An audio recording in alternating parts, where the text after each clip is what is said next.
Hello guys, मैं इंद्रेश अपने YouTube channel Indresh GS classes में आप सभी का स्वागत करता हूं। तो दोस्तों, यह जो हमारा जीके जीएस की जो क्लास आपको मिलती है, जीके जीएस में हम लोग क्या जियोग्राफी के जो महत्वपूर्ण हैं, जियोग्राफी ग्राफी के जो महत्वपूर्ण क्वेश्चन हैं, जो हर एक एग्ज़ाम में किसी न किसी एग्ज़ाम में आए हुए क्वेश्चन हैं। ठीक है, तो हम लोग 50 क्वेश्चन इसमें अटैम्प्ट कर दिए थे। हम लोग टारगेट बनाए थे हर एक सब्जेक्ट के कम से कम 100 क्वेश्चन को हम लोग करेंगे। ठीक है, जो हमारा वीडियो री एग्ज़ाम के लिए, वीडियो के लिए यूपी पीसीएस का जो एग्ज़ाम है उसमें भी बहुत ही महत्वपूर्ण अपना रोल अदा करेंगे। ठीक, तो इनको हल्कों में नहीं लेना है। और हमारा सुपर टेट का एग्ज़ाम हो गया, उसमें जो बिहार के लिए भी उसमें जीके जीएस आता है, सभी के लिए इंपॉर्टेंट है। जीके जीएस कुछ चेंज नहीं होते हैं। ठीक है भाई, अगर जो लोग सोचते हैं कि जीके क्या, आप बताइए, भारत में जो फसल है क्या अलग हो जाएंगी, उसमें क्या अलग हो जाएंगी ना, जायद रबी और ख़रीफ की फसलें चेंज हो जाएंगी।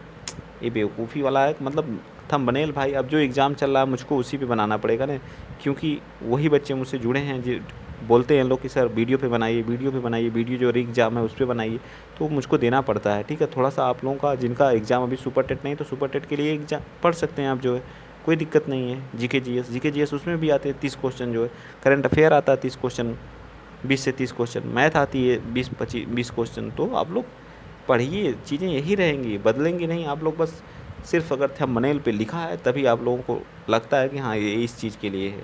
जीके जीएस बदलेगा? कभी नहीं बदलेगा।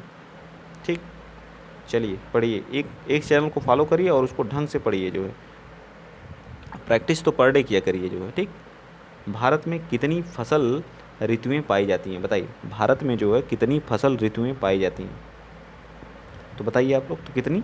3 फसल ऋतुएं पाई जाती हैं। कौन कौन सी होती हैं बताइए? खरीफ एक होती है, ठीक, एक क्या होती है? खरीफ। खरीफ की जो फसल होती है, यह कब? जून, जो हमारा जून जून जुलाई में इसकी क्या होती है? जून जुलाई में इसकी क्या होती है? बुआई होती है। ठीक है, खरीफ की फसल में क्या होती है? पहली ये जून जुलाई में इसकी क्या होती है? बुआई होती है। अक्टूबर नवंबर में या क्या कर लीजिए, अक्टूबर नवंबर में इसकी क्या हो जाती है?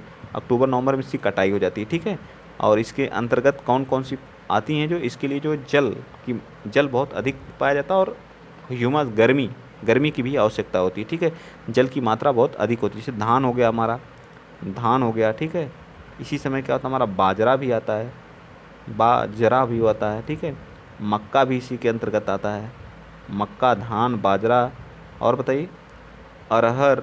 अरहर भी इसी के अंतर्गत आती है। ठीक है, अरहर हो गया। ठीक है, और क्या हो गया बताइए? धान, बाजरा, मक्का, अरहर, और और बताइए क्या आता है? सोयाबीन आता है। सोयाबीन इसी का, मूंगफली भी इसी के अंतर्गत आती है। मूंगफली भी इसी के अंतर्गत आती है। ठीक है, ज्वार आता है। ठीक है, ज्वार भी इसी के अंतर्गत आता है। ठीक, ये सारी चीज़ें आपको क्या होनी चाहिए? याद होनी चाहिए। ठीक, तो दूसरे, एक तो ये हो गई, दूसरी कौन सी होगी? रबी की फसल। एक क्या होगी? रबी की फसल। रबी की फसल की जो बुआई जो है कब होती है? तो नवंबर दिसंबर में इसकी होती है। ठीक है, नवंबर दिसंबर में इसकी बुआई हो जाती है, और मार्च अप्रैल में इसकी क्या हो जाती है? कटाई हो जाती है। मार्च अप्रैल में जो होती है, मार्च अप्रैल में क्या होती है? इसकी कटाई हो जाती है। ऐसे अप्रैल में, ठीक है, अप्रैल आप लोग समझ जाइएगा। ठीक है, अप्रैल में क्या होती है? इसकी कटाई कर दी जाती है। ठीक, इतना समझ में आया? रबी की फसल नवंबर दिसंबर में बुआई होती है, मार्च अप्रैल में इसकी क्या होती है? कटाई होती है। लेकिन जब इसको बोया जाता है तो इसको ठंड मौसम की आवश्यकता होती है। पूछ लेता है कि जब इसकी बुआई होती है तो कैसा मौसम हो? तो ठंड मौसम का होना चाहिए। ठीक है, और जब इसकी कटाई होती है तो उसमें इसको जो पकने के लिए जो बहुत ज़्यादा गर्मी की आवश्यकता होती है रबी की फसल को। इसके लिए इसमें कौन कौन आता है? इसमें गेहूँ आ गया हमारा। ठीक है, गेहूँ आ गया। ठीक, गेहूँ आ गया, सरसों आ गया, सरसों आ गई। ठीक है, चना आ गया, सरसों आ गया, चना आ गया, चना आ गया, जौ आ गया, ये सभी हमारे इसी के अंतर्गत आते हैं। ठीक, अब तीसरा कौन सी आ गई? जायद की फसल। जायद, जायद की फसल हमारी कब बोई जाती है? तो जैसे ही आप इस फसल को काटते हैं, रबी की फसल को, तो मार्च अप्रैल में इसको क्या कर दिया जाता है? बो दिया जाता है। ठीक है, जैसे इसमें इसके अंतर्गत कौन आता है? खीरा आ गया, खीरा आ गया, ककड़ी आ गई, तरबूज आ गया, खरबूज आ गया। ठीक, विभिन्न प्रकार की जो हमारी सब्जियां होती हैं सभी इसके अंतर्गत आती हैं। याद हुआ कि नहीं? खरीफ जो जून जुलाई में इसकी बुआई होती है, अक्टूबर नवंबर में इसको काट लिया जाता है। इसके अंतर्गत धान, बाजरा, गेहूँ, मक्का, अरहर, मूंगफली, ये सभी आते हैं। ज्वार। रबी की फसल जो नवंबर दिसंबर में बोई जाती है, मार्च अप्रैल में काट ली जाती है। इसको पकने के लिए ज़्यादा गर्मी की आवश्यकता होती है, बोने के लिए ठंड की आवश्यकता होती है। इसमें गेहूँ, चना, जौ, सरसों आते हैं। ठीक, और जायद की फसल जो होती है, इसको जो है मार्च अप्रैल में बोया जाता है। खीरा, ककड़ी, तरबूज, खरबूज, ये सभी हमारे इसके अंतर्गत आते हैं। ठीक, समझ में आ गया होगा। चलिए नेक्स्ट चलते हैं, अगला पॉइंट, अगला क्वेश्चन। ठीक है, क्वेश्चन नंबर 52। भारत की उच्चतम वार्षिक वर्षा कहाँ पर दर्ज की गई? मतलब सबसे ज़्यादा वर्षा कहाँ पे होती है, इस चीज़ की बात कर रहा है हमारा जो क्वेश्चन नंबर 52। तो सबसे ज़्यादा वर्षा जो होती है हमारी मानसीराम चेरापूंजी में, ठीक है, मानसीराम चेरापूंजी जो हमारा कहाँ पे पड़ता है, बिजविल तो है मेरे ख्याल से, थोड़ा सा छोटा कर लो, मैप बना के बता दूँ, ठीक है। तो हमारा कहाँ पे, मानसीराम चेरापूंजी में, तो इसका राइट आंसर क्या आ जाएगा, सी पार्ट आ जाएगा, ठीक है। ये देखिए हमारा भारत का मैप है, ठीक, मैं छोटा सा मैप बनाऊँगा ताकि आपको दिक्कत ना हो, ठीक। तो ये हमारा जो है भारत का क्या है, मैप है, ठीक, इंडियन मैप, ठीक। ये भारत का क्या है, मैप है, ठीक। यहाँ पे हमारा क्या पड़ता है, मेघालय, मेघालय हमारा यहाँ पे क्या है, मेघालय है, ठीक। तो हमारा मानसून जो है 1 जून को यहाँ से उठता है, दक्षिण पश्चिम से मानसून आता है। तो यह एक होते हुए तो केरल राज्य में बारिश करते हुए जो है क्या करता है, कुछ जो हमारे यहाँ से क्या करते हैं, निकल जाते हैं बंगाल की खाड़ी होते हुए, जो है कहाँ पे चले जाते हैं, जो मानसीराम चेरापूंजी में क्या करते हैं, बारिश करते हैं। सबसे ज़्यादा बारिश यहीं पे होती है हमारी मेघालय में, ठीक है, मेघालय में, ठीक, याद रखेंगे आप लोग तो। और ये हमारा केरल में जो होता है, सबसे पहले यहाँ पे मानसून आता है, 1 जून को यहाँ क्या करता है, मानसून टच कर जाता है, ठीक। तो याद रखिएगा ये सारी चीज़ें। चलिए चलते हैं नेक्स्ट, अगला क्वेश्चन आप लोगों के सामने 53 विजिबल है ना। उस दिन को वर्षा दिन माना जाता है जिस दिन वर्षा होती है, बताइए कितनी होती है। तो इसको भी याद कर लीजिएगा, कृषि प्राविधिक में पूछा हुआ क्वेश्चन है। तो बताइए किस दिन को मानी जाती है, तो जिस दिन वर्षा क्या होती है, 2.5 mm की होती है, उस दिन को हम लोग वर्षा कहते हैं, ठीक। चलिए आगे चलते हैं, क्वेश्चन नंबर 54, भारत के किस राज्य में, भारत में कर्क रेखा यानी ट्रॉपिक ऑफ कैंसर के अति समीपस्थ कोई शहर है।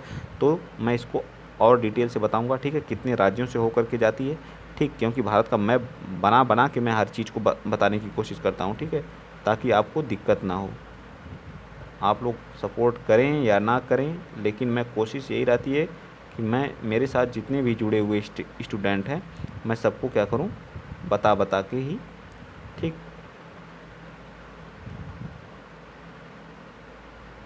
ठीक। यहाँ पे हमारा क्या पड़ता है, यहाँ हमारा जो क्या है बताइए, यहाँ पे हमारा मिजोरम है, ठीक है, क्या है, यहाँ लिख लीजिएगा मिजोरम है, ठीक, मी से मिजोरम। और ये हमारा कौन सा, त्रिपुरा, 3 ओर से किससे घिरा हुआ है, किससे घिरा हुआ बताइए, 3 ओर से बांग्लादेश से घिरा हुआ। अगर मैप आप पढ़ते होंगे तो आपको याद होना चाहिए A to Z, त्रिपुरा, ठीक है, त्रिपुरा, ठीक। और हमारी ट्रॉपिक ऑफ कैंसर कहाँ से, यहीं से होकर के जाती है, ये देखिए भाई ट्रॉपिक ऑफ कैंसर है, ठीक है, इन्हीं राज्यों से होकर के जाती है, ठीक, ये हमारी ट्रॉपिक ऑफ कैंसर है। कितनी डिग्री जाती है, 23.5 अंश उत्तरी अक्षांश पे जाती है, ठीक।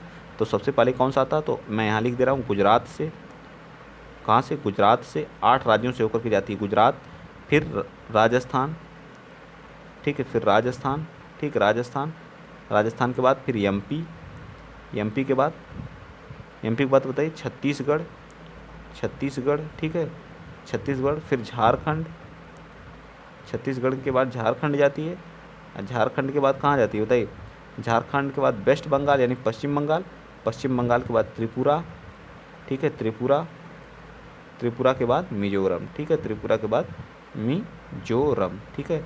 तो सबसे समीपस्थ इसमें पूछा, तो 8 राज्यों से आपको याद होना चाहिए, कितने राज्यों से होकर के जाती है, 8 राज्यों से होकर के जाती है। इसको कौन सी नदी 2 बार काटती है, तो माही नाम की नदी जो है इसको जो है 2 बार काटती है, ठीक है, माही नाम की नदी क्या करती है, इसको 2 बार काटती है, ठीक, तो याद रखेंगे, ठीक, कितनी बार, 2 बार काटती है, ठीक। तो इसका राइट आंसर क्या आ जाएगा, जो समीपस्थ इसके शहर है वो कौन सा हो जाएगा, 54 का, तो बी पार्ट है मध्य प्रदेश। इसके सबसे अति समीपस्थ शहर कौन सा हमारा, तो मध्य प्रदेश है, ठीक है, कौन सा है, मध्य प्रदेश है, ठीक।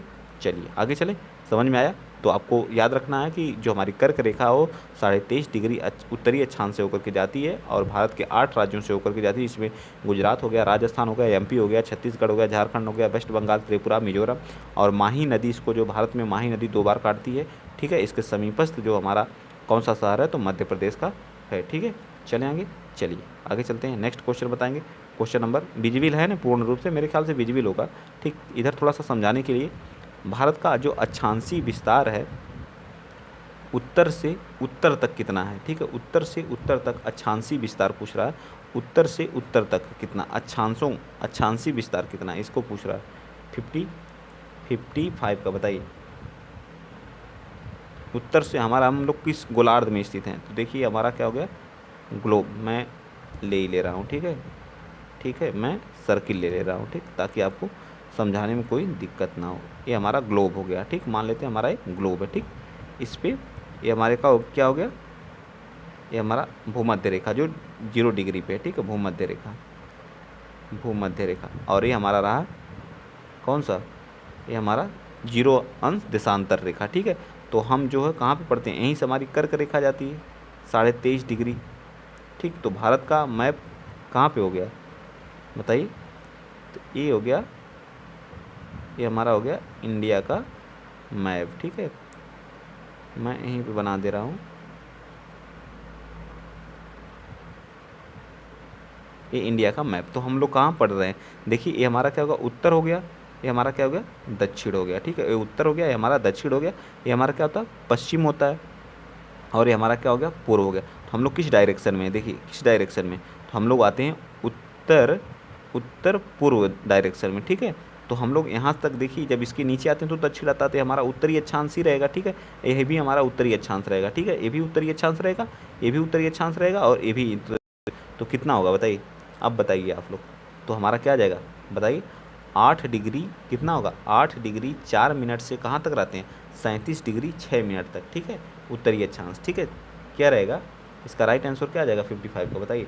तो ये हमारा इसका बी पार्ट बिल्कुल सत्य हो जाएगा। यहाँ से हम लोग क्या, यहाँ पे रहता 8 डिग्री 4 मिनट से और कहाँ तक, 37 डिग्री 6 मिनट तक, ठीक है, 6 मिनट तक, ठीक, याद रखिएगा। और सबसे इसका जो इंदिरा पॉइंट होता है, जो सबसे निचला पॉइंट होता है, और इंदिरा कॉल होता है सबसे उसका उत्तरी पॉइंट होता है, ठीक, ये भी याद है। दक्षिणी पॉइंट एक तरह से भारत का दक्षिणी पॉइंट का है, इंदिरा पॉइंट है, ठीक है, और उत्तरी पॉइंट क्या, इंदिरा कॉल है, ये भी याद रखिएगा, ठीक। तो समझ में आ गया होगा, चले आगे, चलिए चलते हैं नेक्स्ट।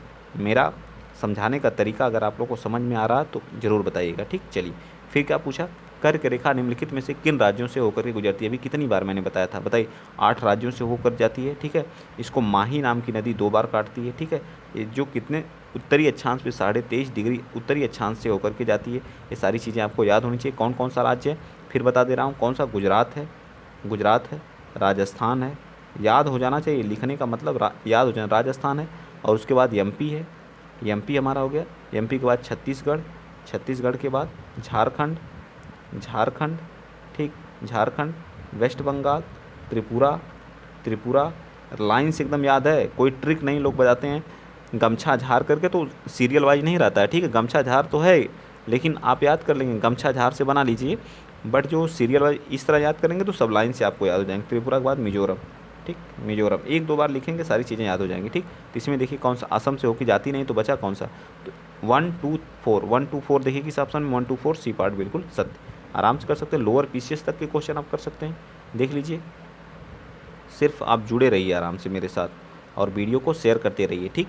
चलिए, भारतीय मानक मेरिडियन 5 राज्यों के माध्यम से गुजरता है, इनमें से कौन सा शहर 5 में से नहीं है बताइए। मेरिडियन मतलब जो हमारा 82 डिग्री 82.5 डिग्री जो क्या है हमारा टाइम जोन है, ठीक, वो 5 राज्यों से होकर के गुजरता है। तो उसमें से कितने राज्यों से, 5 राज्यों से, तो बताइए उसमें से कौन सा राज्य है जिससे होकर के यह नहीं गुजरता है बताइए, कौन कौन से राज्यों से होकर के। तो उत्तर प्रदेश है एक, ठीक, कौन सा, उत्तर प्रदेश हो गया, और बताइए उत्तर प्रदेश के बाद कहाँ से होता है, नैनी, नैनी से होकर के गुजरता है, ठीक है, कितने, नैनी से, नैनी या मिर्ज़ापुर से, ठीक है, जो हमारा टाइम जोन रेखा है, ठीक है, 82.5 डिग्री है, और कितने जो हमारा ग्रीनविच रेखा से कितने 5.5 घंटे का क्या होता है अंतर होता है, कितना होता है 5.5 घंटे का। तो ये सारी चीज़ें आपको याद होनी चाहिए। तो 57 का राइट आंसर आ जाएगा सी पार्ट, बिहार से होकर के नहीं जाता है, तो इसका मतलब ये कहाँ कहाँ से होकर के जाता है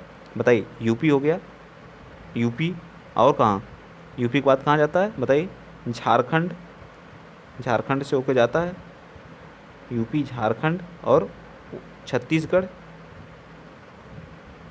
झारखंड से होकर जाता है, एमपी में जाता है, एमपी में जाता है, सॉरी एमपी में, ठीक है, एमपी, फिर छत्तीसगढ़, छत्तीसगढ़, ठीक है, फिर उड़ीसा, उड़ीसा, फिर उसके बाद आपका चल जाता है आंध्र प्रदेश में, ठीक है, आंध्र प्रदेश में, ठीक। तो इसका राइट आंसर 57 का सी पार्ट बिल्कुल सत्य हो जाएगा। चलिए नेक्स्ट बताइए, क्वेश्चन नंबर बताएंगे 58, भारत का मानक समय मेरिडियन कौन सा है बताइए। मैंने अभी बताया था ना, क्या बताया था, 82.5 डिग्री ईस्ट, ईस्ट देशांतर, ठीक है, 82.5 डिग्री ईस्ट देशांतर है, ठीक। चलिए, और कहाँ से होकर, मिर्ज़ापुर, उत्तर प्रदेश के मिर्ज़ापुर से होकर के गुजरता है। चलिए नेक्स्ट बताइए 59, थोड़ा सा ब्लर है लेकिन एडजस्ट कर लीजिएगा, ठीक। चलिए, वर्ष 2001 और 2011 की अवधि में कुल जनसंख्या में निम्नतम प्रतिशत वृद्धि वृद्धि वाला राज्य कौन सा है? नागालैंड है, गोवा है, केरल है, न्यूनतम प्रतिशत वृद्धि वाला राज्य बताइए 59 का। इसका राइट आंसर आ जाएगा ए पार्ट, नागालैंड है हमारा। कौन सा है? नागालैंड है। चलिए आगे चलते हैं। क्वेश्चन नंबर आप बताएंगे 60। बताइए, वर्ष दो दो 1 और 2011 की अवधि में उत्तर प्रदेश की दशकीय वृद्धि दर कितनी है? बताइए, दशकीय वृद्धि दर कितनी है? उत्तर प्रदेश की दशकीय वृद्धि दर कितनी है? 60, क्वेश्चन नंबर 60वां बताइए। बी पार्ट 20.09% है। सभी लोअर पीसीएस के क्वेश्चन हैं, अच्छे लेवल के। भारत में अंग्रेजों के समय प्रथम जनगणना पूछ दे तो किसके समय हुई थी? मेयो के समय हुई थी। मेयो के समय कब? 1872 में, ठीक है।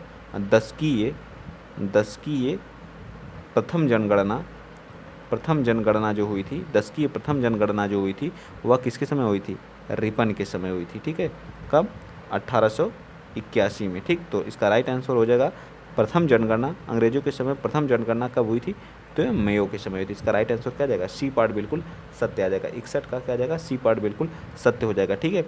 और अब तक टोटल 2011 तक जो जनगणना हुई कितनी हुई? 15 जनगणना हुई, ठीक है। 15 जनगणना हो चुकी और 2021 में जो होने वाली है वो 16वें क्रम की जनगणना है, ठीक है। कौन सी? और स्वतंत्रता के बाद पहली जनगणना कौन सी थी? तो 1951 में स्वतंत्रता के बाद पहली जनगणना थी। तो सारी चीज़ें आपको यहाँ याद होनी चाहिए, ठीक। और किस जनगणना में जो है भारत की जो जनसंख्या वृद्धि दर थी वो माइनस हो गई थी? तो हमारा 1921 में यह जो क्या हुई थी? माइनस हो गई थी।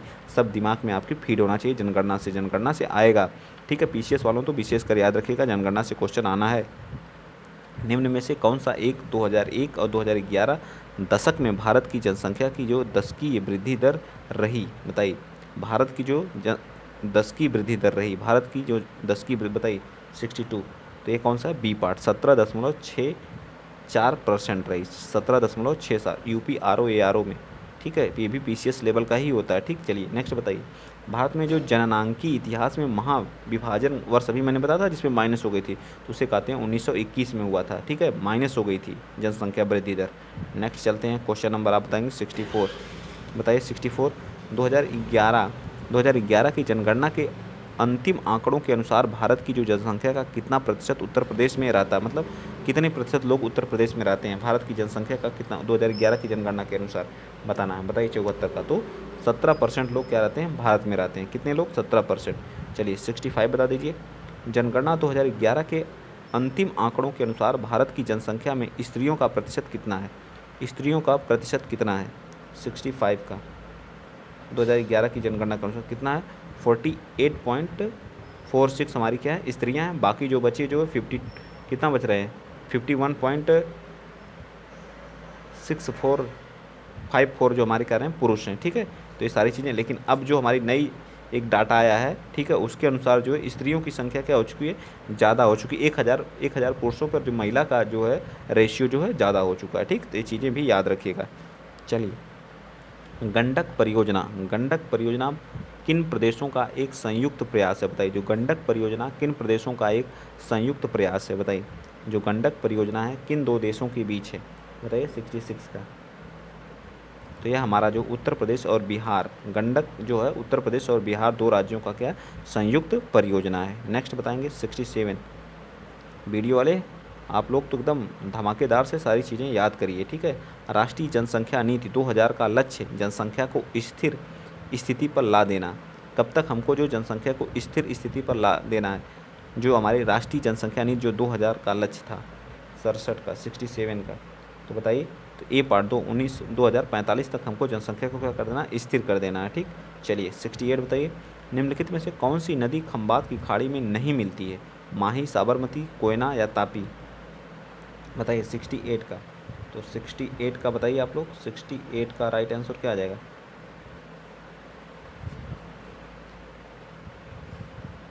बताइए भैया 68 का राइट आंसर क्या आ जाएगा?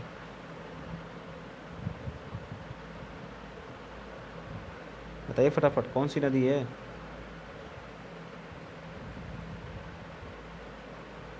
तो हमारी कौन सी कोयना नदी है, ठीक, कोयना नदी। और बाकी जो माही हो गया, चाहे साबरमती हो गई, चाहे हमारी तापी हो गई, सभी अपना जल कहाँ, खंबात की खाड़ी में अपना जल को गिराती हैं, ठीक है। चलिए आगे आ जाइए, next question, question number 2 question और बताइए, ठीक, दोनों क्वेश्चन बताइए और 71वां आपको होमवर्क में हम देंगे, ठीक। चलिए बताइए, बताइए 69 बताइए, निम्नलिखित में से कौन सा विकल्प जो है भारतीय प्रायद्वीप में पश्चिम की ओर बहने वाली दूसरी सबसे बड़ी नदी है। मतलब पश्चिम की ओर बहने वाली, इस साइड जो, ठीक है, इस साइड जो पश्चिम की ओर बहने वाली कौन सी दूसरी सबसे बड़ी, तो सबसे बड़ी पहली कौन सी है, नर्मदा है, ठीक है, नर्मदा। उसके बाद दूसरी कौन सी है, तापी है, ठीक है, कौन सी है, तापी, जो अपना जल क्या गिराती हैं, अरब सागर में या खंबात की खाड़ी में अपना जल क्या गिराती हैं।